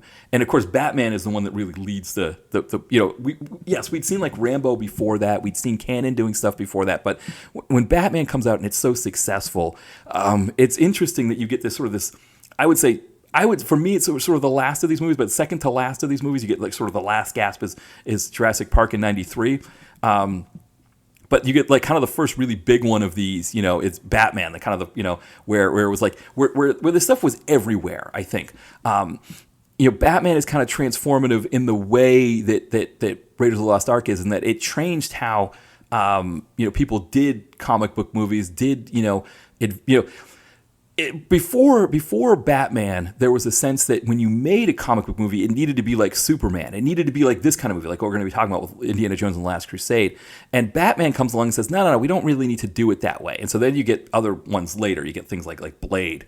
There's that period in the mid-'90s where studios didn't want to pay the freight for like big... they didn't want to pay, DC. Marvel at that time was kind of still peeling off pieces for low cost. But instead of wanting to pay for like big franchises, they were wanting to take things like, The Phantom, The Shadow, Rocketeer, things like that. Pay out for cheaper ones, Tank Girl, Barbed Wire, things like that. And sort of Mask, I guess, is another great example. But I think all of that period, from Batman, 89 into the 90s, sort of, what we get with the comic book movies is this sort of this feeling out period in the 2000s where they're still trying to figure it out. And then when Kevin Feige takes over in the late 2000s, makes Iron Man, he really joins the two together. He really gets the DNA of these, Indiana Jones movies from the 80s and Superman and those kinds of films, Star Wars. He takes the DNA of those and he's able to sort of make it in the modern framework for people who are, and to be fair, I think those younger millennials that really gravitated to the Marvel Cinematic Universe, they were kind of this sort of reaction to the darker Gen X mode, right? They weren't as cynical about things. They weren't as they didn't want everything to be dark. They were happy to have a fun, Iron Man movie where he's flying around and shooting things and stuff like that. And Captain America: First Avenger, like they were kind of, it was almost like the time was right for those. But Kevin Feige doesn't quite make them the way that these movies are made. Like Kevin Feige doesn't have an Indiana Jones and the Last Crusade moment yet. I think he wants it. He's probably still trying to push for it. He's had movies that have been more successful than Indiana Jones and the Last Crusade, but I think he's never quite made this movie. And I don't know that many people have. We were talking about what a perfect movie is. This is it. This is right there. It's fascinating how many things they get right in this movie that they got wrong in Temple of Doom. One thing is they bring everybody back, other than Marion. They don't bring back Karen Allen, unfortunately, so we don't get her. But we do get Denholm Elliott. We do get Jonathan Rhys-Davies. Obviously, they're trying to cast his father, and they're trying to cast a young Indiana Jones, and they nail that as well, right? I mean, Sean Connery, yes, he's too young to play Harrison Ford's father in real life, but he's the perfect father in this movie. It's like it was the perfect casting job there. They couldn't have nailed that any better. River Phoenix as the young Indiana Jones, again, that opening sequence that he's there, and of course he's there with Richard Young, who you may remember from our review on Saigon Commandos, where Richard Young is Fedora, right? And he's the one who sort of inspires Indiana Jones' outfit and all of that stuff.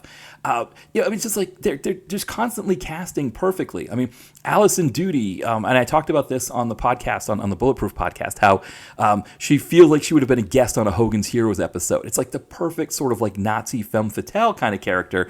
But I mean, in that mold, though, of something that is like a Hollywood version of it, that, again, you'd watch a Hogan's Heroes episode and she would be there, and then like maybe she's sitting on the couch with a few higher up Nazis, and then there's Bob Crane and then the other guys, Richard Dawson, whoever, that are like, on walkie-talkies and like going around like pretending to serve food and stuff like that, that's got like, stuff hidden in it and bugs, and they're getting all this espionage information, and she's there looking pretty, and they've got the hots for her and all that stuff.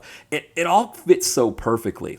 The story itself also, it's in the mold of the old Indiana Jones. And what I love about having the River Phoenix young Indiana Jones character sort of giving us the backstory and as that opening action moment, what's great about it is it allows us to have that opening action moment that gets us right into the film.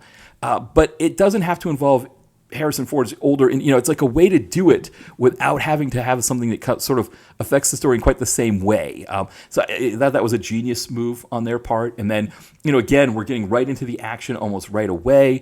You get these moments where, like, for example, Indy's back at the college teaching, and Denholm Elliott's there talking to him, and Marcus Brody's there talking to him about this or that. They go back and, they find that, his father's house has been ransacked and all that stuff. And so it's like already right away we're getting these moments of danger and intrigue there. They meet, Julian Glover's Walter Donovan character. We know he's trouble right away the moment we see him. But the other thing about this movie that Spielberg nails, and I think this is one of the things that this is the last of these movies to really get this kind of thing right too, is that, like, for example, when they go to Venice looks beautiful the way that it's shot in this film. But it's not just the way that Spielberg shoots it. He makes it like, think about like movies that I used to watch in the 60s and 70s that took place, that were made in Italy. And you'd see this like beautiful shot of like, sort of the Adriatic coast or Venice or some of these places. Like here in Philadelphia, because, also here in South Philadelphia is a large Italian population here, and there's a street, East Passyunk Street, where there's like a men's clothing shop or something like that has some like little Italian memorabilia, things like that, and then there's like a small like mini fridge that has like a Peroni sticker on it. And the way it looks with some of the other ways that they've staged it, it reminds me of some of those 70s movies of just like the way that the Mediterranean looked in those films. The way it was shot, the bright colors, and sort of like the water that was almost like this like aquamarine kind of color as opposed to like a dark blue, and the light, the colorful houses and the way that how bright the light was and everything. And he nails all of that so perfectly that I feel like when they land in Venice that I'm watching a movie that was made in the 60s. And I don't know how many times you get that kind of beautiful filmmaking like that. And the fact that he pulls it off so well in this big adventure movie is so perfect. The story, the way that the story unfolds is great. And it, not only is it great in the sense that the story itself has the intrigue and the kind of the ups and downs and the adventure moments, but the way it leans on this cast. I mean, again, we bring back Denholm Elliott, we bring back John Rhys Davies, and we've gotten to know these characters in Raiders of the Lost Ark. We're excited to see what they can do now. They're excited to show us what they can do now. And you add Sean Connery to this mix there. It's such a beautiful thing. I mean, there's that one moment where there's this huge, action set piece with the tank, and I mean, it's one of the best action moments in a film ever. It's the kind of thing that stunt people watch and study, and they just want to bring pieces of it. I mean, think of PM Entertainment movies. How many movies? I mean, I don't remember any of them having a tank in them, but like these long, chase sequences where all these different things are happening and all of that. I mean, I don't know how many times PM did that kind of thing, but this is one of those moments where unlike Temple of Doom, where they were sort of trying to create something different and not build off of the the Raiders of the Lost Ark, but maybe more like do something separate or do something different and not wanting to recreate it. This movie's like, no, we're going to redo Raiders of the Lost Ark, but we're going to make it bigger. We're going to make everything bigger than we did before. And I mean, that chase scene has that. So it's this big chase moment where you're just watching this, and the tank is getting moved around, and it's shooting at people, and people are crashing into things, they're smashing it, and it's just going all over the place, and it's doing all of these different things. And it ends with, Denholm Elliott's kind of hanging off the tank. He's like, I want to get off this ride. And Harrison Ford kicks him off of it. And then the tank goes over the cliff, and we think, oh, man, Indy died, right? So you've got this great shot of Connery, Elliott, Davies all looking over the cliff, forlorn, thinking that Indy's died, while Harrison Ford is climbing up some branches off the side, right? And he gets up and he comes around behind them, and there's this beautiful shot of all four of them looking over the cliff, and the kind of the joke, right, that Harrison Ford's like, he's right there, and I don't know if that works with just anybody doing the part.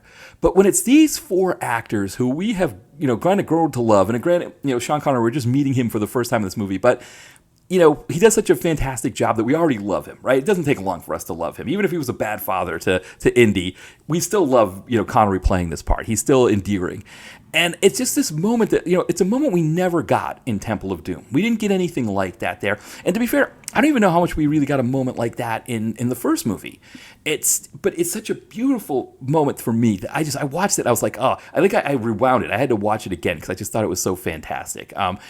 And so there's so many pieces like that in this film. Now, again, I do have the running theme of Spielberg and Lucas not liking animals. I mean, we set rats on fire in this movie. Spielberg had to I don't know, get like thousands of rats that he could use for these scenes. So again, you have to have real rats. You have to do, poor rats. You can't just leave the rats alone. We got to bring them in and have them, deal with being in the scene. And then of course, from a film standpoint, they're setting them on fire because again, who cares, right? They're rats. We'll set them on fire. And then my favorite is when you've got your North by Northwest moment in this film. Because again, one of the things that I love about Spielberg and Lucas making these movies is they pull from a lot of different spy and espionage and kind of thriller films. And so you get that North by Northwest scene where the plane is swooping down on Connery and Indy. And then Connery's like, well, how do we get this plane to stop? And he's like, sees all these seagulls there, and he thinks, oh, well, that's right. That's what I'll do. I'll just use my umbrella to rile up the seagulls, and then they'll fly and get chopped up in the propeller of the plane, and they'll die. And it's like, of all the ways that you would have to think of for them to get out of that circumstance, for Spielberg and Lucas, it's chopping up seagulls. That's the way they do it. So yeah, they just don't like animals. And again, the people who are working, you've got to be the ones wrangling the rats. And I guess it wasn't just seagulls. I think they had trouble with the seagulls, which I can imagine. Unless you're feeding seagulls fries, they're not really going to be all that receptive to you wanting to put them in their movie. They it's not how seagulls get down, right?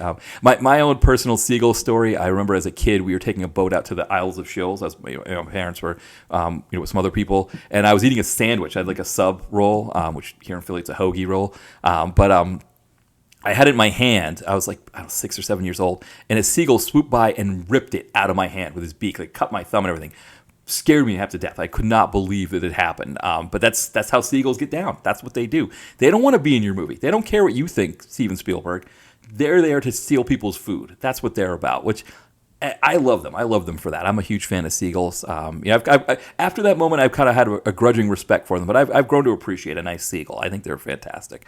But I think they had to use like pigeons or other animals that they kind of like other birds that they sort of dressed up to look pigeon or as seagull-ish. But again, it's like almost like Lucas and Spielberg are just thinking of the different ways that they can kill animals in a movie. I know they must have watched the Faces of Death movies and just really enjoyed those or something. I don't know. But that was the one moment I'm like, really, do we have to be? You couldn't think of another way to take the plane down. You had to just have a bunch of seagulls fly up and get chopped up in the propellers. Like I don't know. That's just how Lucas and Spielberg get down. They don't like animals. They just Animals are there to be tortured and killed in their movies. That's sort of their mindset, I guess. I don't know. But that's a small bit of a nit to pick for a movie that otherwise, for me, it is a perfect movie.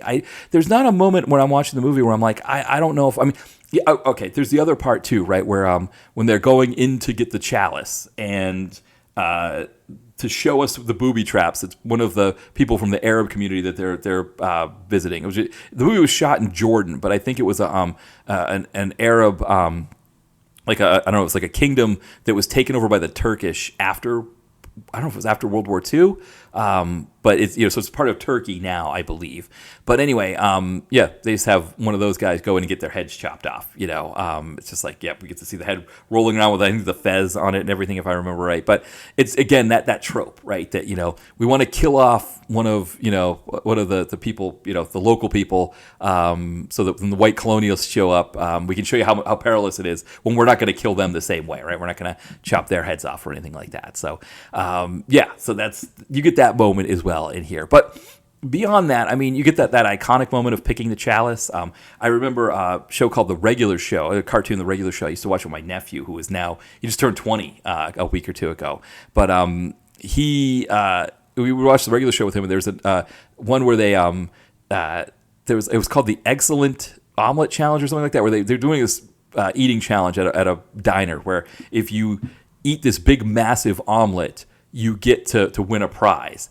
And what happened was that so the one character, Rigby, the little cat kind of character, he wanted to win this trucker hat. It had it said like excellent challenge on it. It had like a little guy, a little anthropomorphized egg on it, and he wanted to win the trucker hat.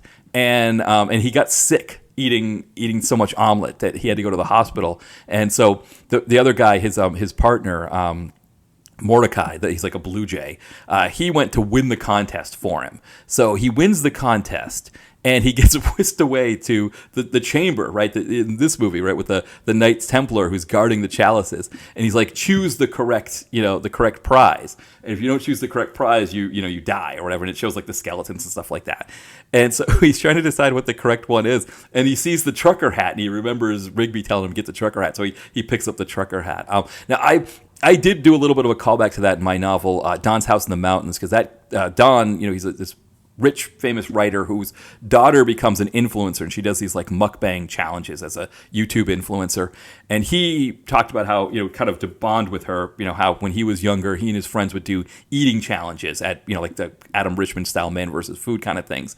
And he talks about how that him and his friend Alex went to a diner further up north in Maine, because they went to the University of Maine, and they won the omelet challenge, and they got the trucker hat. And she's like, what? You won it? Do you still have it? And he's like, oh yeah. And so like there's this bonding moment between him and his daughter where he goes into some totes, and he pulls out the old trucker hat from the late 80s or early 90s, and she films it, makes a YouTube video of it and all that. But I kind of pulled it from that episode of The Regular Show, because I always got a kick out of that. And of course that comes right from here, right from this movie. I mean, they pulled stuff from movies a lot. I remember there was a table hockey or whatever that, the stick, that the hockey, the arcade, we have like the little hockey characters around or whatever like that. And there's one where the gumball guy, I can't remember his name, Benson, I think his name was Benson. He was like a master at playing that, but he stopped playing it because his somebody that he was training got killed, and the person he's playing against is Tong Po. It's Tong Po's doing the hockey thing, so I always love that as well. So they always pull from these movies. It was really fun, but this movie, I mean, again, it's that's a moment, right? That's quite a moment there. That I mean, everybody thinks about that, right? Choosing the right chalice. It's something that sort of comes from that film. In a way, I think if this had been where they ended things, I think this is another thing about Temple of Doom, is that I think if this has been where they ended things, I do wonder how people would have thought about Temple of Doom, because I think one of the things about Temple of Doom that's caused it to have a little bit of a resurgence is, one, as time goes on and, people need to fill blogs and podcasts and things like that, you get the people that are always take the opposite take, right? Oh, I actually like it. I think it's got this or that. That there's that moment, right? But then also, I think with the two movies that come after this, I do think that there's almost a sense of they go back to Temple of Doom and like it better because it feels more like these other two movies, and whereas the new movies are more modern and they sort of take you out of the feelings you got from watching, Raiders of the Lost Ark and Last Crusade, whereas Temple of Doom feels more like 1 and 3 in that sense, and so you almost feel like you're still in that moment of what you really love about these movies. So yeah, I'm trying to think if there's anything else that I wanted to say about this one in particular, but I think there is that sense that, when Batman comes in later on in this year, there is a fundamental shift in the movie, industry that Batman kind of comes in and supercharges what was already happening with these big action movies with, Rambo, First Blood Part 2, with Die Hard, Commando. I think, I don't know if Commando or Predator, which one of those two was like kind of a bigger deal. But, same idea, kind of what I'm, when Batman comes in, Batman does what Indiana Jones Raiders of the Lost Ark did when it came out, where everything was Indiana Jones in 81. In 89, I remember, you couldn't go anywhere without that Batman logo all over the place. And one of the other things I think is interesting about Batman, and again, how big that was with that, that kind of metallic Batman logo, the Prince song, all the tie-ins and all that stuff, and how big that Batman movie was. One of the things I think sometimes people misunderstand about the 1960s Batman is they see that 1960s Batman as like some product of the 60s, that like people were goofier back then or something like that, and that like, people were harder and darker in the late 80s, and so that's why that Batman's like that. That's not really true. People were plenty dark in the 60s. I don't know if you watch enough movies, and again, when you're watching some of the movies that I watch, again, from like the late 50s and 60s, some of those like, cheaper kind of grindhouse, or I don't know if it's grindhouse, but, independent kind of films. Those movies could be dark, right? I was, that movie that I watched, Vice Raid, the Baby Van Doren's sister's character is beaten and been raped in that movie, or assaulted, and so that's dark, right? That's really dark, So it's not like, everything was sunshine and roses and sleeping in separate beds, and that's why Batman with the pow bang and stuff like that. But I think there's this mindset that like people don't think that there was anything tongue-in-cheek about that Batman. They think that was like, they were doing that all in earnestness, right? The pow bang and like the wall crawling thing where Frank Sinatra pops his head out and talks to Batman. I think people thought that was like really all done in earnest. It's an interesting thing I remember when I was on Tumblr in the early 2010s. I remember remember the buttons. I don't remember, but when Richard Nixon was running for office, and there was a button that said "Let's lick dick." And it meant like, let's beat him, right? But the person who did it wasn't thinking like lick dick, like what that means. And so somebody posted on Tumblr, somebody who was like born in like the I think in the early 90s. They're like, did people really not get what that meant back then? And somebody reblogged and was like, no, they didn't, which is what makes it so funny. They didn't get that it was, what lick dick meant and all that stuff. And somebody that I followed who was around that same age cohort, she reblogged it and was like, I hate my generation sometimes. Yes, they all understood what let's lick dick meant. And it was that the person who did it wasn't paying attention, wasn't thinking when they did it, but everybody understood it was everybody knew what that meant, and that's why it was so ridiculous for them that someone would make a button that says let's lick dick, because they knew what it meant. And I think we sometimes have this feeling that because of what exists in terms of the media of that time, because it was so, it had to be so clean for certain things, that people were somehow like more Pollyanna-ish back then, and that like this Batman is a result of that. But that's not really what that Batman was supposed to be. It wasn't supposed to be this Pollyanna-ish thing. It was more that like you had this cohort of creators who were born in like the late 20s, maybe the early 30s, who grew up on, didn't grow up on, but they would go to the movie theaters and see these Republic serials and thought they were just absolutely ridiculous. And so the Batman that they were making was a spoof on those Republic serials. That's why you had the cliffhanger. That's why you had the way that the cliffhanger would want you to go watch the next one, just like the cliffhangers would be in those serials, right? Come back to the theater, and you got the sense that these guys, or I wouldn't say guys, but these creators, they remember it as teenagers maybe going to the movie theater, going to the movies, taking a date or something like that, and having to sit through this serial and being like, this is ridiculous. It's this, and so that Batman was making fun of those. Whereas, Spielberg, Lucas, they were younger. They might have been seeing those serials either in the theater or on TV, right? Because that was like, think about like Three Stooges, for example. They became, they had like a second, they had a revival because their serials were shown on TV, which they didn't get any money for because when they signed their contracts and were paid out whenever the movies were shown, there was no concept of TV at that time, so they weren't covered. So then they went, if you remember, like they made their own new ones in the 50s to sort of counter that. But so it's, they were seeing them as younger people and getting a kick out of them, which the interesting thing is that Batman series in the 60s had a similar effect, that like kids who were born like maybe like in the late 50s or whatever, that were, kids that were, kids at that time, they actually enjoyed it as kids. They didn't see that there wasn't a joke for them in it. They were having fun with it as kids would. And that was kind of a surprise to the people who created it. They weren't expecting it to resonate with kids like that, because they were making it more for adults who were used to these serials and, wanting to get a kick out of that kind of thing. So I think that's a kind of an interesting thing, that like Spielberg and Lucas grew up with those serials in a different way. And again, they would have been old enough to not like the new the 60s Batman. They would have been at that age. They would have been in in their 20s at that time. They wouldn't have found anything fun about that Batman. It would have been kid stuff to them.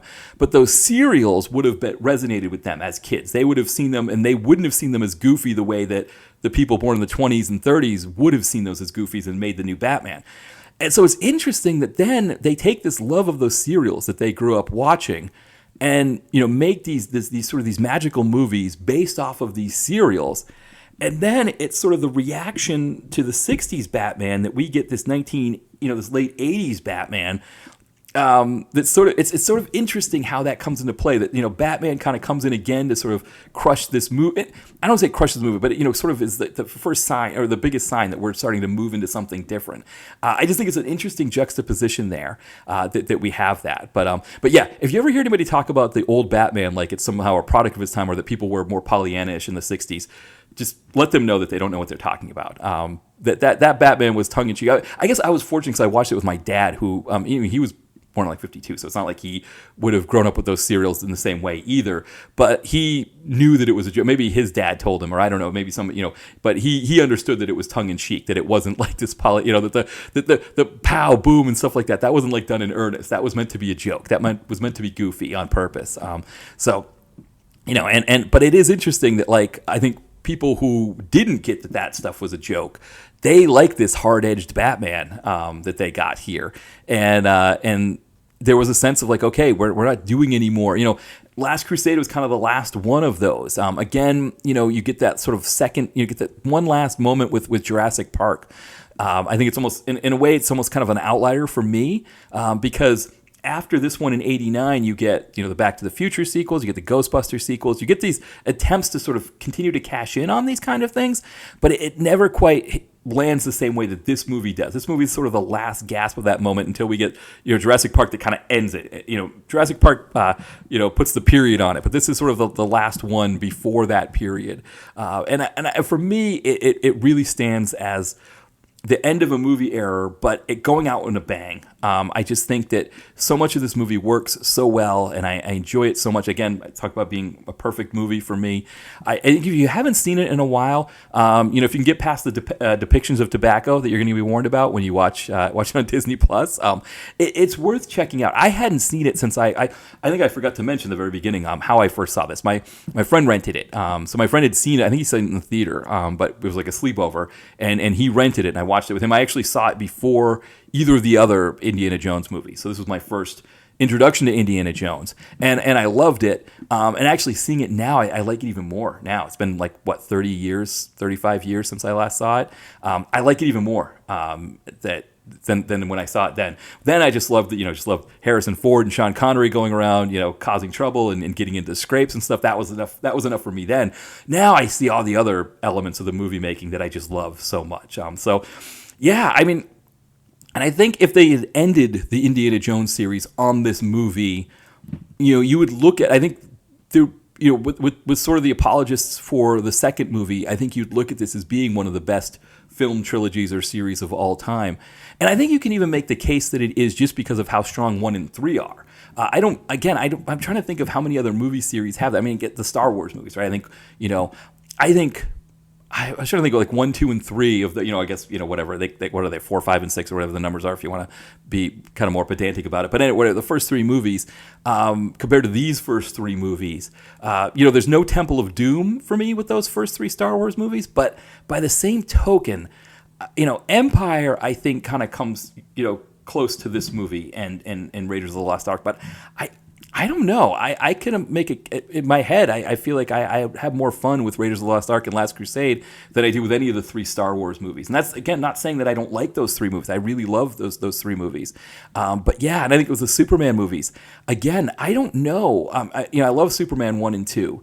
But I don't, and of course, you get the drop off when you go to 3, and we'll talk about 4. Again, we're talking about the first 3 movies, for these series.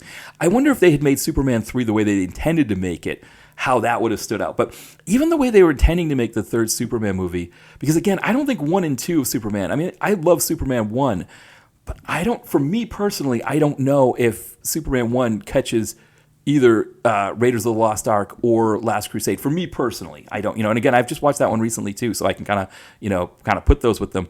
And again, that's not saying I don't like Superman. I do. I love that one. But these 2 movies, Raiders and Last Crusade, again, they're just such fantastic movies, and I think we're not going to get movies like this anymore. There's too much of a reliance on computers. You just wouldn't spend the money that it would cost to do that. Now it's about spending more money on sort of underpaying computer software people to generate the images and do all of that. I think that's one of the biggest problems right now in the industry is that the big studios don't want to pay the computer people. We're getting lower quality computer-generated images. And this movie, again, doesn't use that kind of stuff. It's all done practically. And I don't know that we would get that anymore. I mean, for me, I think if I'm going to do anything computer-wise, the rats, right? We don't need to have rats. You can have computer-generated rats. I still don't like the idea of setting them on fire, but I guess it's a little bit better if we know that there's no real rats. Same thing with the snakes in Raiders of the Lost Ark. I'd be okay with computer-generating the snakes or the elephants, Temple of Doom. But otherwise, the fact that this is all done practically and they're able to make this kind of magic the way they did. And it's interesting, too, because you think of the first Lucas movie after this is Phantom Menace, where it's just all about computers, and he's just excited to use computers for everything. And it is interesting that he looked at this movie and thought, okay, this is great and everything, but I want to use computers for stuff. I want to do as much as I can with computers. And there's something to be said for this movie not using computers and being practical and looking the way it did. I think the other thing, too, is digital film. I don't think you can make, we're going to talk about this when I talk about Dial of Destiny when they shoot in Sicily, how it doesn't look anywhere near as nice as Venice does in this movie. And I think part of that is because of the way digital film is graded and it's sort of this darker sepia tone kind of thing. Whereas here, he turns up the brightness and we get every little bit of, the Adriatic Sea and Venice and, and all of that. We just don't get that in movies anymore. They just don't look like this anymore. And on the one hand, it's sad. It's a shame that we won't get anything like this. But on the other hand, I am grateful that we have this movie. I'm grateful we have Raiders of the Lost Ark. Yes, I would like Temple of Doom to be a little bit better, but at least we got these. And so, yeah, I mean, we're ending on a high, right? We're ending this section on a high. When we come back on the next episode, we're going to be looking at the 2 new ones. I don't think we're going to quite get there. I don't know if it's going to be quite the same as me killing Temple of Doom. But I don't think either of those 2 movies are as mean-spirited as Temple of Doom. You don't have any kids in either Crystal Skull or Dial of Destiny saying, I wish I was dead, right? You don't get anything that dark. I also don't know if anybody gets dumped into a pit of lava. I don't think any innocent people get sacrificed in pits of lava either. So, yeah, it doesn't quite get that dark. So, anyway, keep an eye out for that. That'll be coming in the coming weeks here. We'll do that second part here where we'll be talking about Crystal Skulls and Dial of Destiny. But anyway, while we're wrapping this episode, I guess we'll talk about, if you haven't found the site, dtvconnoisseur.blogspot.com, that's where you can find pretty much everything, the site, my novels, links to the podcast, our letterbox, everything is there. Of course, the podcast, you should be subscribed. That's the best way to get the newest episodes. We have a YouTube channel. Again, that also is linked on the site, but you can check us out on YouTube. I haven't made an original video in a while, but all the podcast episodes go there. And you can still watch the old original videos. So the original videos, I would just take, moments in action movies and, just sort of give some commentary over them. I tried to make it as funny as possible. So you can check those out as well. But anyway, thank you, everybody, for listening. And we'll be back soon. So check us out on the main pod here in the coming weeks, but also we'll have some more DTVC Extra for you as well. All right. Bye, everyone.